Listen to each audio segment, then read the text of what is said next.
Escola Bíblica Dominical, dia 25 de maio de 2025. Dando sequência no nosso estudo da série Cartas Pastorais. Hoje, estudando a segunda carta de Paulo a Timóteo. E vamos enfatizar o capítulo de número 4. Antes disso, a nossa frase do dia de Josemar Bessa para a nossa reflexão. O que você diria se encontrasse de novo um grupo de pessoas que te abandonou covardemente para ser assassinado? Jesus disse: paz seja convosco. Amém? Amém. Fazemos a leitura de 2 Timóteo, capítulo de número 4, que diz assim: Eu te exorto diante de Deus e de Cristo Jesus, que há de julgar os vivos e os mortos, pela sua vinda e pelo seu reino. Prega a palavra, insiste a tempo e fora de tempo, aconselha, repreende e exorta com toda paciência e ensino. Porque chegará o tempo em que não suportarão a sã doutrina, mas, desejando muito ouvir coisas agradáveis, ajuntarão para si mestres, segundo os seus próprios desejos. E não só desviarão os ouvidos da verdade, mas se voltarão para as fábulas. Tu, porém, sê equilibrado em tudo. Sofre as aflições. Faze a obra de um evangelista e cumpre teu ministério. Quanto a mim, já estou sendo derramado como oferta de libação. E o tempo da minha partida está próximo. Combati o bom combate, terminei a carreira, guardei a fé. Desde agora, a coroa da justiça me está reservada, a qual o Senhor, justo juiz, me dará naquele dia. E não somente a mim, mas a todos os que amarem a sua vinda. Procura visitar-me em breve, pois Dimas, por amar este mundo, abandonou-me. Ele partiu para Tessalônica, Crescente foi para a Galácia, Tito para a Dalmácia. Só Lucas está comigo. Toma a Marcos e traze-o contigo, pois ele me é muito útil para o ministério. Mandei Tíquico para Éfeso. Quando vieres, traze-me a capa que deixei em Troade, na casa de Carpo, e os livros, principalmente os pergaminhos. Alexandre, que trabalha com bronze, prejudicou-me bastante. O Senhor lhe retribuirá segundo as suas ações. Tenhas muito cuidado com ele, pois resistiu muito as nossas palavras. Na minha primeira defesa, ninguém me ajudou. Pelo contrário, todos me desampararam. Que isso não lhe seja cobrado. Mas o Senhor esteve ao meu lado e me fortaleceu, para que por meu intermédio a pregação fosse anunciada e todos os gentios a ouvissem. E fui livrado da boca do leão. O Senhor me livrará de toda obra má e me levará a salvo para o seu reino celestial. A Ele seja a glória para todo sempre. Amém. Cumprimenta Prisca e Áquila, bem como a casa de Onesíforo. Erasto ficou em Corinto. Deixei Trófimo doente em Mileto. Apressa-te e vem antes do inverno. Eubulo, Pudente, Lino, Cláudia e todos os irmãos te cumprimentam. O Senhor seja com o teu espírito, a graça seja convosco. Amém? Só com essa leitura a gente já pode dar glória a Deus e ir embora. As palavras finais de um grande líder devem ser ouvidas com atenção. como a gente estudou nos outros dias, essa é a última carta que Paulo escreve. Como ele predisse aqui anteriormente, ele já está sendo entregue. Vou parafrasear aqui. Versículo 6: já estou sendo derramado como oferta de libação. Ele está dizendo que ele está se referindo à sua morte, mas para ele está sendo derramado como oferta. Então é a última carta, são as últimas palavras do maior líder do Novo Testamento, um dos maiores líderes, um dos maiores redatores do cânon sagrado. Essas palavras trazem o peso de anos de serviço dedicado e expressam a preocupação central do seu coração. O cenário que Paulo descreve para a sequência da história da igreja nos últimos tempos não é nada animador. Por um lado, haveria lutas difíceis, pessoas e ensinos falsos, apostasia e afastamento de Deus. Mas para aqueles que quisessem manter-se firmes, haveria a verdade da palavra de Deus brilhando forte, guiando, conduzindo e apontando para o caminho seguro.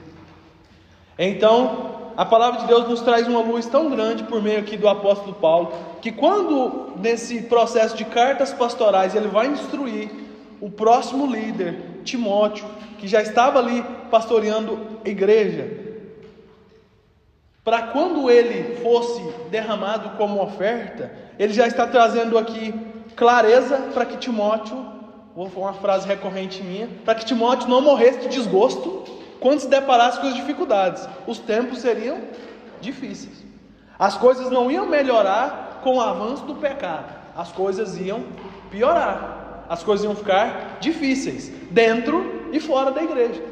Haveriam pessoas e ensinos falsos, pessoas que abandonariam e pessoas que iriam resistir firmemente à palavra pregada. Então ele deveria estar ciente disso, para que ele continuasse cumprindo o seu ministério de maneira fiel. Ele diz aqui no versículo 2: prega a palavra, insiste a tempo e fora de tempo, aconselha, repreende e exorta com toda paciência e ensino, porque chegará o tempo que não suportarão a sã doutrina, mas desejando muito ouvir coisas agradáveis, ajuntarão para si mestres segundo seus próprios desejos, e não só desviarão os ouvidos da verdade, mas se voltarão para as fábulas. Aí ele fala para Timóteo diretamente: tu, Timóteo, falando com você que não é todo mundo, porém, ser equilibrado em tudo, sofre as aflições, faz a obra de um evangelista e cumpre teu ministério. Cumpre seu ministério. Você sofre. A primeira coisa que ele fala: seja equilibrado e sofre as aflições, cumpre seu ministério. Não vai ser fácil mesmo, não vai ficar mais fácil, vai ficar mais difícil.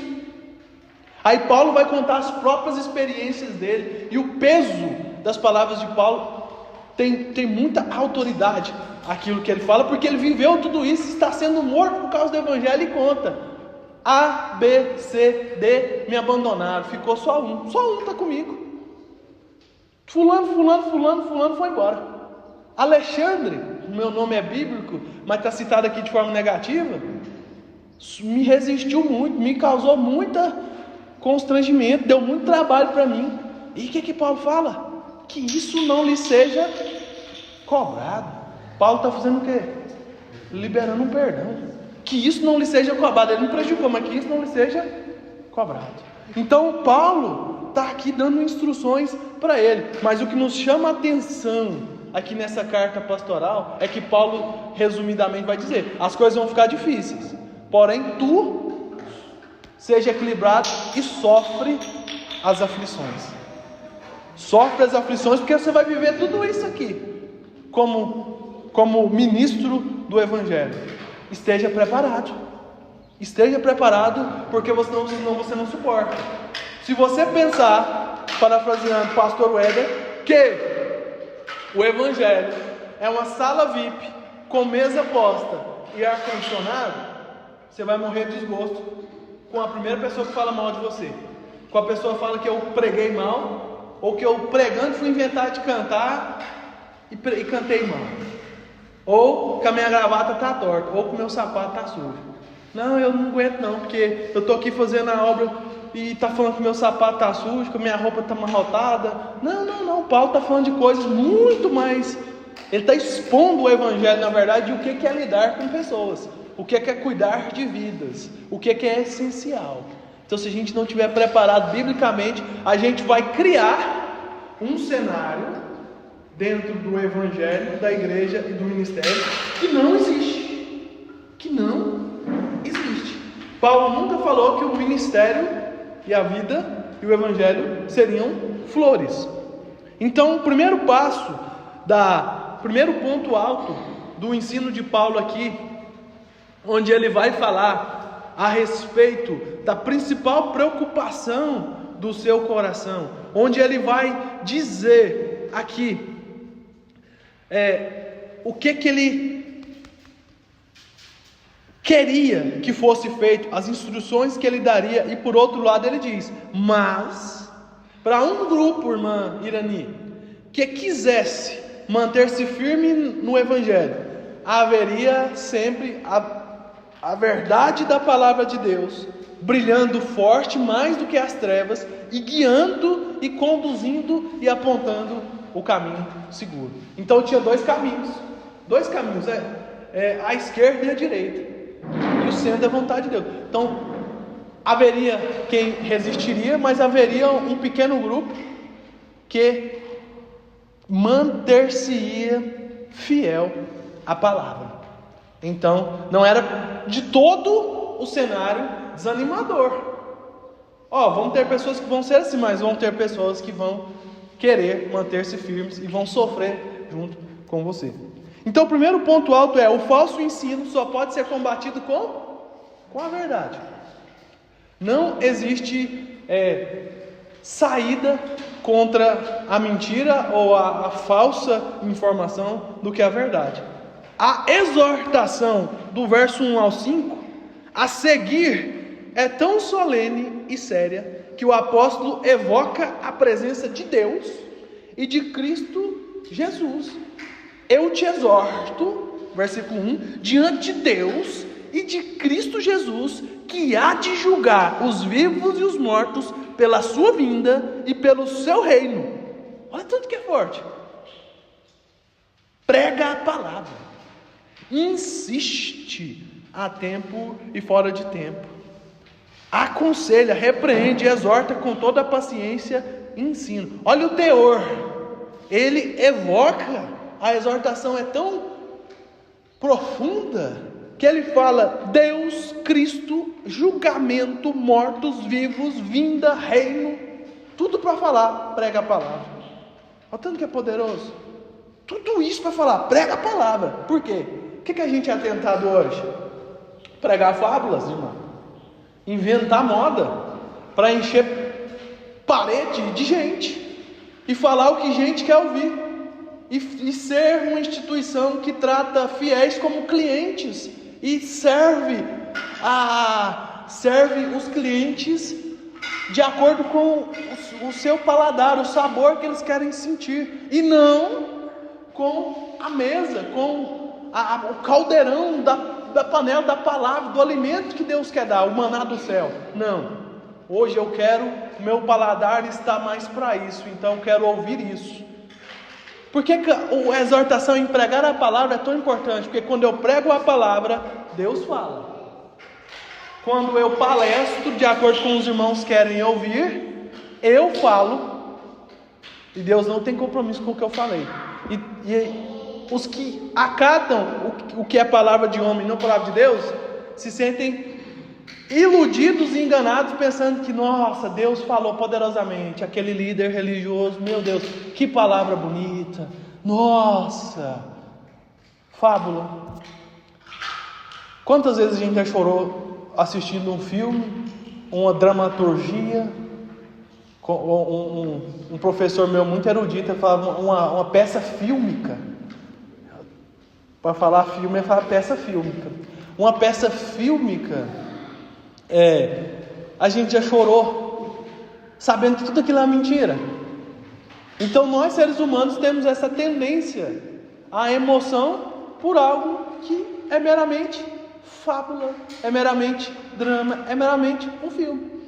Então isso já existia na época de Paulo e existe hoje também. É o desafio de sermos fiéis à palavra. Prega a palavra, insiste. Por quê?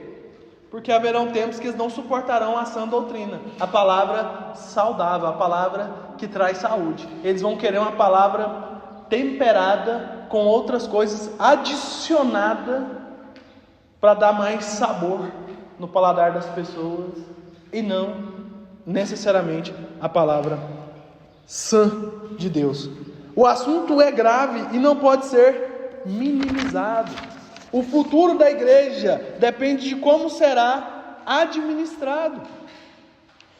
É inevitável que surjam falsos mestres e ensinos errados, mas é perfeitamente possível que os verdadeiros pastores e mestres estejam preparados para enfrentá-los e colocar o rebanho a salvo desses lobos vorazes.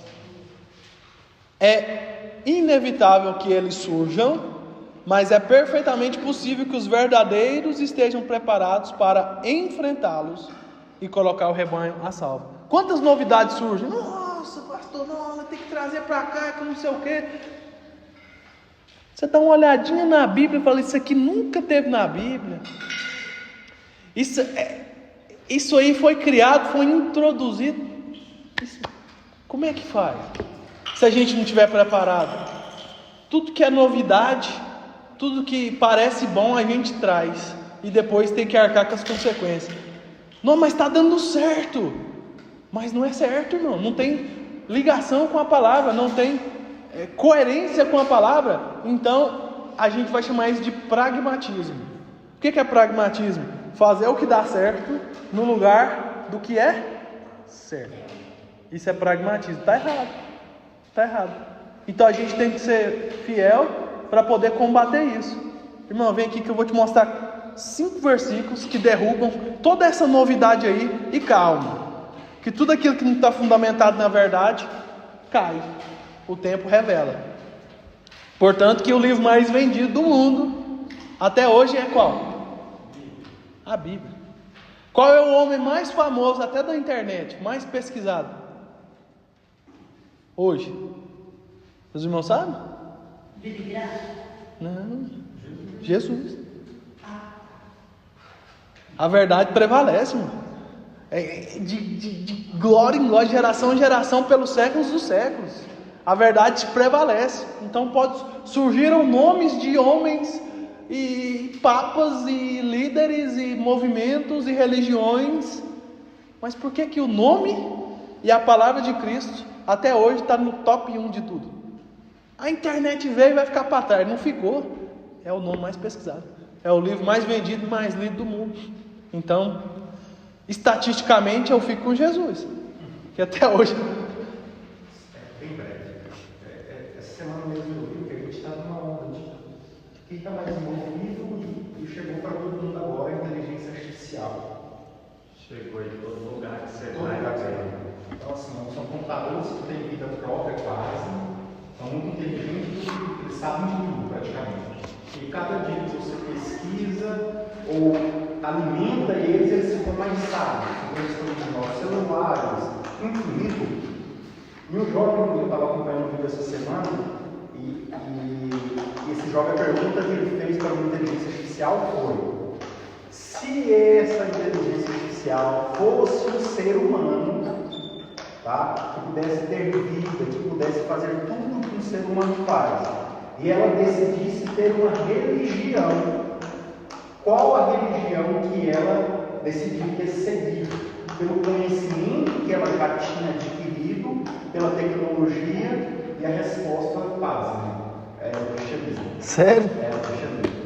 Aí deixa bem evidente, ó, porque não tem como um ser como Jesus Cristo, que pregava não por força, mas pelo bem e pela verdade, não ter como, não daria para seguir uma outra religião que não fosse o cristianismo. Então, assim, até, independente de qualquer coisa, até mesmo as novas inteligências pela Bíblia, porque buscam, pesquisam, fazem tudo pela Bíblia, por tudo, não teria como Cristo não ser o centro. Então, isso aí é extremamente relevante no seguinte sentido: não é porque evolui que Cristo fica para trás. A tecnologia pode vir, robôs podem vir, nosso comportamento pode mudar, mas Cristo sempre vai estar em evidência. O pastor citou, qual é o nome mais pesquisado na internet? Ainda é Cristo. E as pessoas, quer queira, quer não, por mais que não pareça, ainda perecem e ainda estão sedentos pela verdade. Ainda estão sedentos. E como hoje a internet já chegou para todo mundo, qualquer coisa que você vai fazer, você pesquisa, ainda Cristo ainda dá um toque aí, porque se quer queira, quer não, ainda é muito importante ser pesquisado, ser conhecido, enfim, essas coisas. Amém. Glória a Deus pela contribuição. Mais uma contribuição para acrescentar naquilo que a gente tinha falado. O banco de dados da inteligência artificial é bilhões de vezes maior do que a informação do mundo inteiro. E a inteligência artificial conclui que o cristianismo e Jesus ocupam ali o primeiro lugar. Então a nossa reflexão a respeito disso. Outra vez, a mesma tecla é batida. Qual que é a tecla que Paulo vai bater de novo? Segundo o verso 2. A exposição consistente e sistemática da palavra, que prepara a igreja para enfrentar o erro. Temos que aproveitar cada oportunidade de ensino para apresentar as verdades da Bíblia ao povo de Deus, a base sólida sobre a qual a igreja deve ser edificada. A importância que a palavra tiver em uma comunidade será proporcional à sua capacidade de resistir ao falso ensino. Então a tecla que Paulo bate mais uma vez é sobre o pregar a palavra, sobre a exposição consistente e sistemática da palavra, que prepara a igreja para enfrentar o erro. Tem gente que vem para o culto não para ser preparado para enfrentar os erros no dia que virá. Ele vem com a esperança de ter o ego massageado, de ter a emoção tocada no momento do louvor, e não para adorar. E quando isso não acontece, porque a expectativa está errada, vai embora e diz que o culto foi ruim. Mas é porque está se movendo sem o entendimento correto. Por que tem o culto? Para a gente adorar e para a gente ser preparado para enfrentar o erro que está crescente no mundo em que nós estamos inseridos. Então, segundo aqui o nosso ensino, a igreja é edificada pelo ensino da palavra, é construída, é fortalecida pelo ensino da palavra para combater o erro, para estar preparada contra esses falsos ensinos. A importância que a palavra tiver em uma comunidade, uma igreja, uma comunidade de fiéis, será proporcional à sua capacidade de resistir ao falso ensino. Ou seja, uma igreja, uma comunidade de irmãos, vou dar um exemplo, como a nossa, que temos uma importância grande, damos uma importância grande à palavra. Então, somos edificados na palavra. Pode surgir a novidade que for na internet, que nós temos acesso diariamente e em demasia, muito. Nossa, que coisa diferente, né, que essa pessoa está falando. Não, mas eu sei pela palavra que isso aí é heresia. Eu sei por estudar a palavra que isso aí está incoerente. Eu sei que isso aí tem alguma coisa adicionada ou está tirando alguma coisa da Bíblia. Isso aí não é para mim, não. Não é para mim não. Não precisa nem perguntar ao pastor, que eu já aprendi. Isso aí é falso. Isso aí está muito fácil. Isso aí está muito bonito. Isso aí está colocando o homem muito no centro. Então tudo que coloca o homem no centro está errado. Cristo é o centro. Então, por mais que as pessoas não gostem do que eu vou falar, mas eu não sou mais raro do que o ouro puro de Ofir. A música é linda, mas eu não sou. Eu sou o pecador caído, depravado, mau, ruim, perdido, que precisou ser resgatado, lavado, perdoado por Cristo. Então, se tiver algo mais precioso é Cristo, o Espírito e Deus. Eu não. Eu sou o alvo da misericórdia. Eu não sou o centro como vai dizer o Deivinho, eu não sou o ponto fraco do coração de Deus. Eu não sou o ponto fraco do coração de Deus. Eu sou alvo do amor de Deus, da misericórdia de Deus, da graça de Deus. Não sou o ponto fraco. E isso é distorção do ensino. Timóteo é exortado a pregar a palavra não apenas sobre a palavra.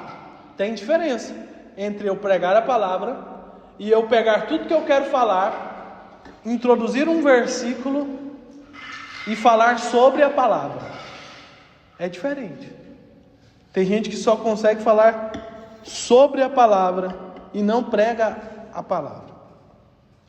Tem uma diferença muito grande. E se você não for alguém bíblico, não for alguém interessado, um leitor, alguém que reflete, alguém que ama a palavra, você vai achar bonito, você vai achar bom, mesmo que você não lembre nada no outro dia. Vai achar poderoso por causa da eloquência, por causa da performance, mas para quem não se importa com o sendo da verdade, não, foi bom, foi bonito. Não é para ser bonito, é para ser fiel. Não precisa falar bonito para pregar, precisa ser fiel. Então tem gente que confunde. Não prego não, porque eu não dou conta de falar bonito igual fulano. Não se preocupe com isso. Pedro pode ser considerado como um analfabeto, porque ele não era escriba, não era fariseu, então ele era pescador. Ele não era erudito não. Pregou, fiel, 3.000 converteu. E aí? Falava em nome de Jesus, o demônio saía. Teve uns muito bons que foram lá falar, o demônio deu uma surra neles. Então, o ministério é sobre mais fidelidade do que capacidade. O poder transformador não está na eloquência ou dinamismo na nossa comunicação, embora não se deva menosprezar a importância desses aspectos, mas no seu poder intrínseco, no poder que já está na palavra. As pessoas já recebem o suficiente de filosofias humanas no seu dia a dia. Um ensinador da Bíblia é o único com uma mensagem diferente, o suficiente para causar transformações definitivas. Eu conversei com uma pessoa esses dias que me disse, Ô irmão, obrigado, Deus abençoe. Eu já participei de tudo que o senhor pensar. De toda religião eu já procurei saber, já frequentei tudo. E eu estou em dúvida. Porque eu já bebi de todas as fontes, eu estou em dúvida. Porque eu quero levar essa mensagem e eu quero ter autoridade para isso. Eu faço um curso de teologia ou não? Eu falei, irmã, faz. Porque se você já não encontrou argumento e autoridade em tudo que você buscou, na magia negra, magia branca, Cristo é o caminho. E ela, então tá. Por quê?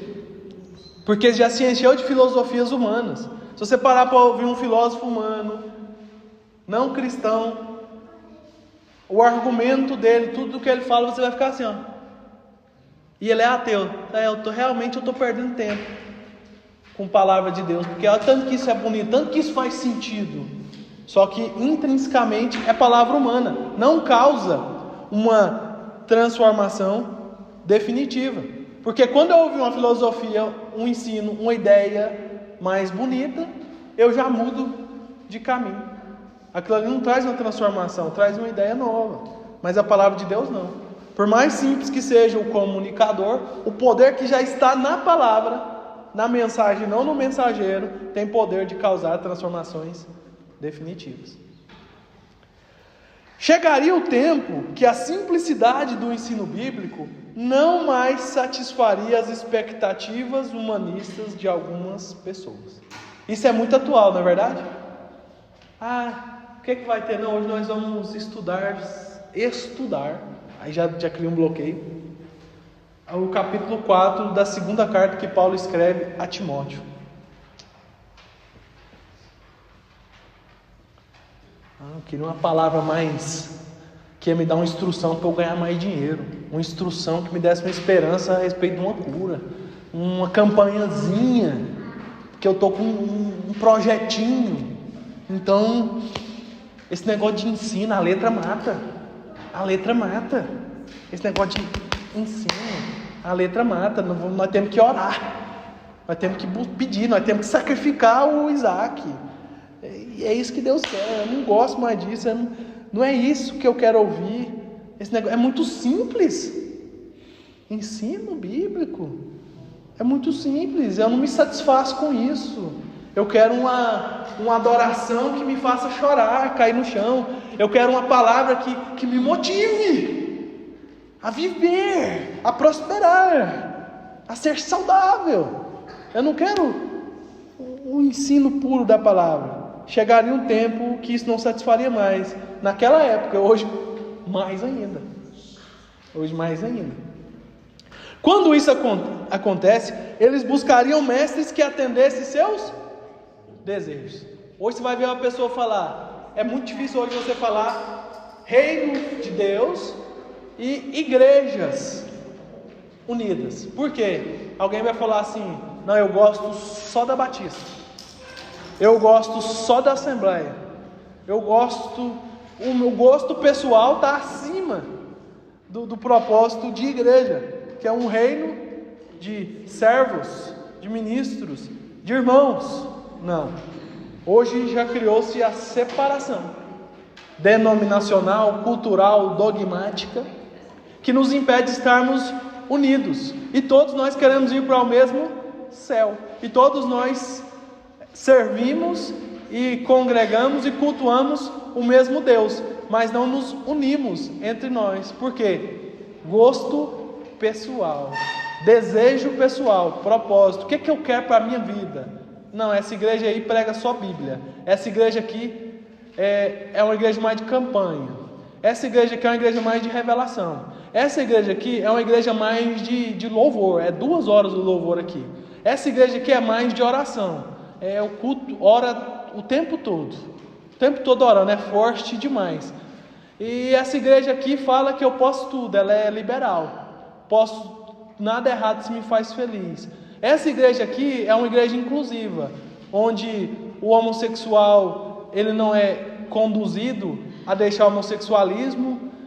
Aliás, tinha muitos homossexuais na Bíblia e a gente pode provar. Então tem igreja para todo gosto e tem palestra para todo ouvido. Hoje. E Paulo já estava instruindo a respeito disso, alertando lá, séculos atrás, que isso aconteceria.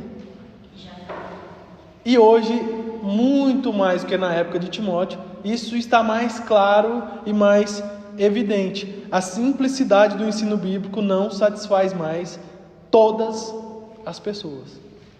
Algumas, sim. Então, quando isso acontece, eles buscariam mestres que atendessem seus desejos. Hoje, isso é buscado. Cada um simpatiza segundo seus desejos e se conduz a sua vida para esses lugares. E encontrariam muitos dispostos a falarem sobre mitos. Eu já fui em uma igreja onde o louvor foi mais de 1 hora e a palavra foi 10 minutos e o cara pregou o mito da caverna. A maioria das pessoas que não sabem falam, nossa, que lindo, que ideia genial. Mas não, é o mito da caverna, é filosofia. E todo mundo estava dando glória a Deus. Eu vou dar glória a Deus para isso aí? Entende? E, além da igreja ser rica, é famosa. Eles tomaram a decisão de não quererem mais dar crédito à verdade. Não foram enganados simplesmente, mas de olhos abertos fizeram sua opção. Então tem muita gente hoje que de olhos abertos faz suas escolhas. Fulano, mas isso. Não, eu sei que é assim, mas eu gosto e eu quero. E cuida da sua vida que eu cuido da minha. É assim. Ó, poeira do pé, mão limpa, tchau, obrigado. Porque o nosso compromisso é com o quê? Com a verdade. Paulo diz: se acaso eu estivesse procurando agradar a homens, eu não seria servo de Cristo. Por quê? Porque o ministério e a fidelidade do ministério implica em, por conta da verdade, desagradar a vontade e os desejos das pessoas, muitas das vezes. Então Paulo disse isso. Ao invés de agir como eles, dizendo que as pessoas queriam ouvir, Timóteo deveria fazer o que tinha que ser feito. Ai, Timóteo, mas eu quero ouvir isso hoje. Ai, Timóteo, mas a igreja está precisando de mais festa. Ai, Timóteo, a igreja está precisando de uma campanha. Ai, Timóteo, a igreja está precisando de uma luz. A igreja está precisando de um som high-tech, moderno. A igreja está precisando de um telão de LED, Timóteo. A igreja está precisando. Ai, porque a igreja tal tem, porque a igreja tal tem, a igreja não sei o que tem, Timóteo. Aí Timóteo falou assim: tudo que a igreja precisa e é essencial está aqui. A palavra. De geração em geração. A igreja precisa, não, irmão, você não precisa dessa parafernália, não precisa de talão de LED. A igreja, os irmãos precisam se voltar à palavra. A prática da palavra, a fidelidade na palavra, e tudo isso não é fundamental. Pode ter? Pode ter poltrona, pode ter ar, pode ter telão de LED, contanto que a gente entenda que isso não é fundamental. Onde houver 2 ou mais reunidos em meu nome, ali eu estarei. Se ali ele está só com 2 ou mais reunidos, eu não preciso de mais nada, só da palavra. Então as pessoas se esquecem disso. Cumprir plenamente o seu ministério poderia lhe causar alguns problemas e desvantagens pessoais, pois pregar o evangelho é confrontar as estruturas, e por isso que ele tinha que estar preparado para suportar sofrimentos. Pregar o evangelho de verdade é confrontar estruturas. É onde eu vou falar: irmã, não concordo com você, irmão, não concordo com você. Por que o senhor não concorda? Não concordo com você porque a palavra não concorda com você. Por mim, está tudo bem. Pela palavra, não. É por isso que eu não concordo. É a palavra que não concorda com você. E entre a minha opinião, a sua opinião e a da palavra, nós dois temos que sermos coerentes, humildes e ficar com a opinião da palavra. Então vamos fazer do jeito da palavra? É por isso que ele tinha que estar preparado para suportar sofrimentos. Em meio às pressões externas e internas, era preciso manter a serenidade e a firmeza. Continua, insiste, sofre, cumpre o seu ministério. Paulo não está garantindo nada para ele aqui. Não está garantindo dinheiro, não está garantindo fama, não está garantindo bonança, não está garantindo paz. Está falando para ele: cumpre, prega, insiste, sofre. Tem gente que se ouvir isso aqui hoje vai falar assim: não, então não quero não. Olha, eu vim para Jesus, servir a Jesus por passar por isso? Não. Quero não. Eu quero é paz, prosperidade e saúde. Falaram para mim esses dias agora, ninguém de as pessoas. Não pode. Essa pessoa falou: não pode, Maria, direto. Eu percebi que você gosta muito de igreja, gosta muito de orar, gosta muito de. Até você não fala de sofrer esse doença. Vai. Tipo assim, então eu mereço ser só saudável porque eu estou aqui. Essa é a pregação triunfalista. O que ela fala? O crente tem que triunfar. Dinheiro, saúde, status, poder e paz. Isso é a vida do crente. Isso é a vida que Deus dá. Isso é ser servo de Cristo.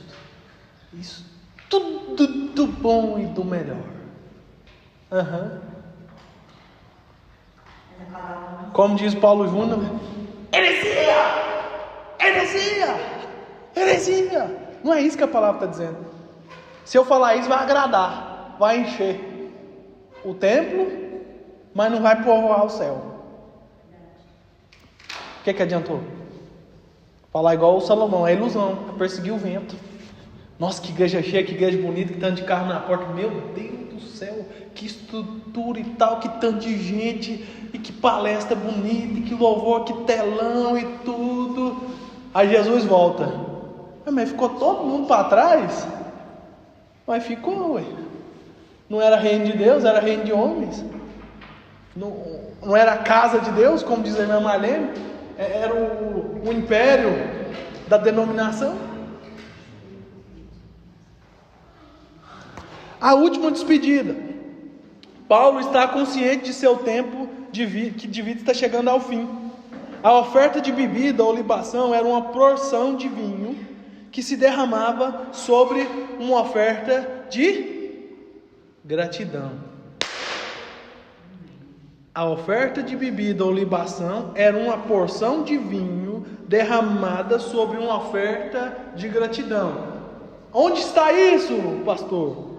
Levítico 23, capítulo 23, verso 13, capítulo 28, verso 13. Números, capítulo 15, versículo 5 ao 7. Depois os irmãos confiram.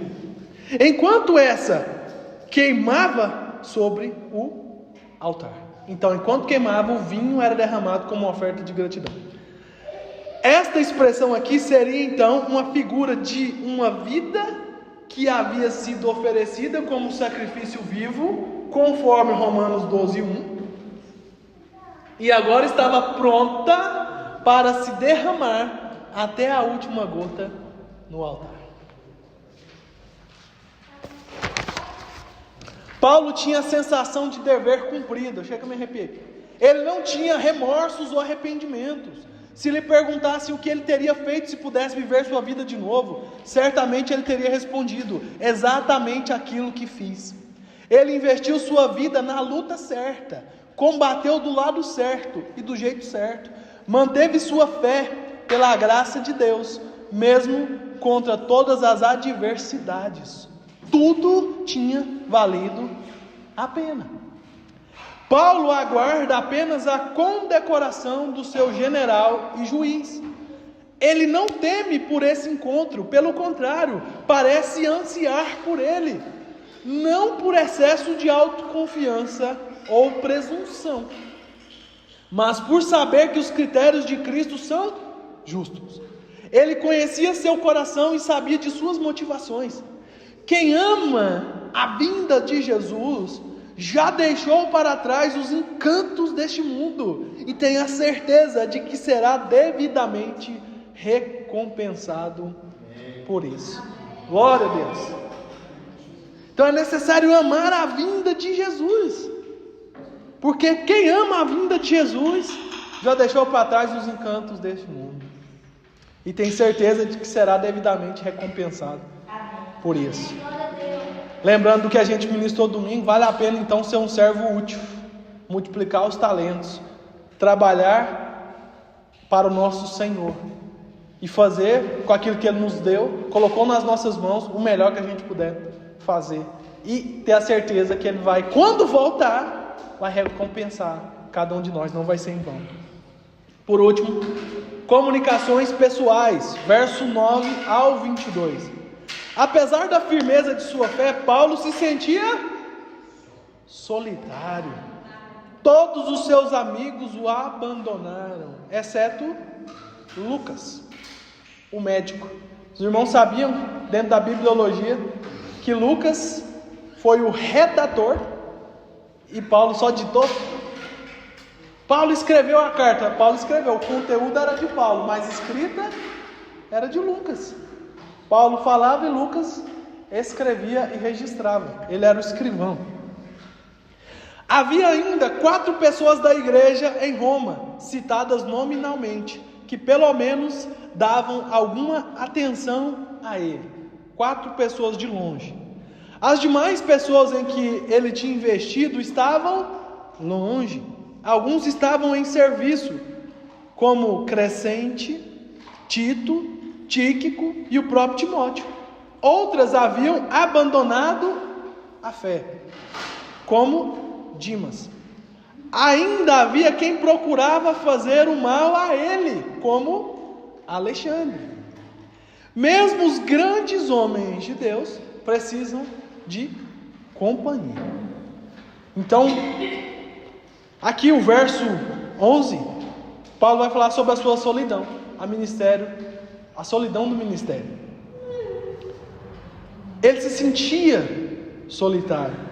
Ele registra que todos os seus amigos o abandonaram, exceto um. E os outros estavam em campo, os outros estavam em missão, servindo de longe, mas só tinha um com ele. O abandono faz parte, a solidão faz parte da vida, do ministério. No seu primeiro julgamento, não apareceu ninguém humano para defendê-lo. Tinha ninguém. Ele registra.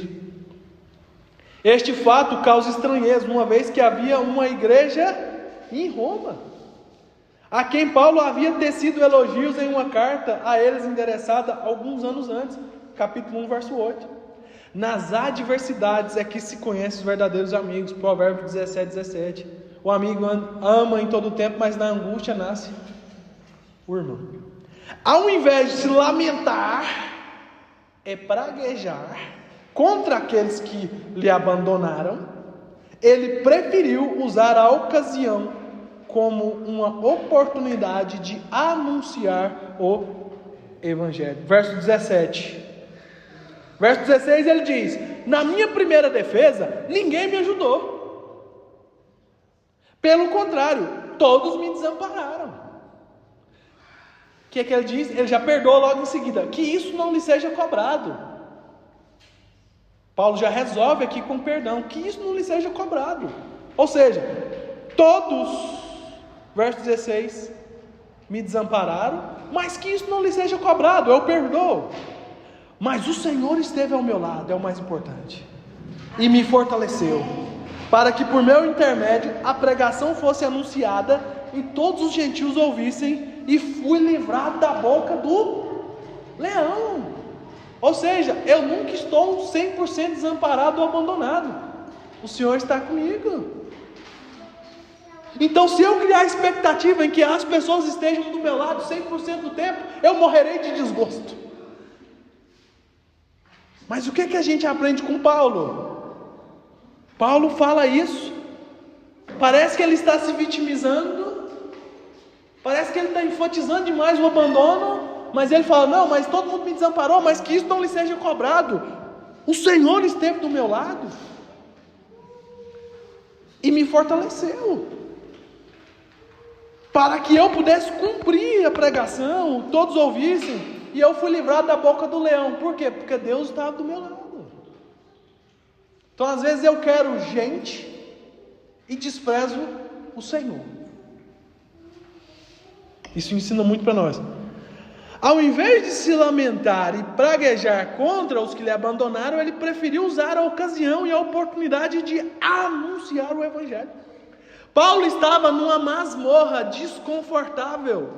Repito, o Evangelho não é sala VIP com ar-condicionado e mesa posta com frutas vermelhas tropicais e água com gás e Coca Zero e churepes e as demais coisas. Não, Paulo estava numa masmorra desconfortável, preso, havia frio e umidade, ele já tinha uma certa idade, e a esta altura sua saúde não era mais a mesma, sua condição é tão difícil que ele lamenta até mesmo ter esquecido uma capa. uma coberta na casa de um amigo. Ele lembra da roupa dele, estava sem capa, para fugir do frio, para fugir do vento. Mesmo com toda essa situação adversa, ele ainda tem tempo para pensar em livros, pensar na palavra. Quais são esses pergaminhos? A gente não sabe, mas pode ser que eram cartas, os escritos, os registros que ele já tinha feito. Ele lembra dos seus livros, ele lembra disso. Amém? E aqui, qual que é a lição do dia que a gente aprende aqui com o apóstolo Paulo no seu último escrito? Quanto devemos a Deus pela preciosa vida do apóstolo Paulo? Ele deixou um grande legado, dedicou uma vida inteira à causa da cruz.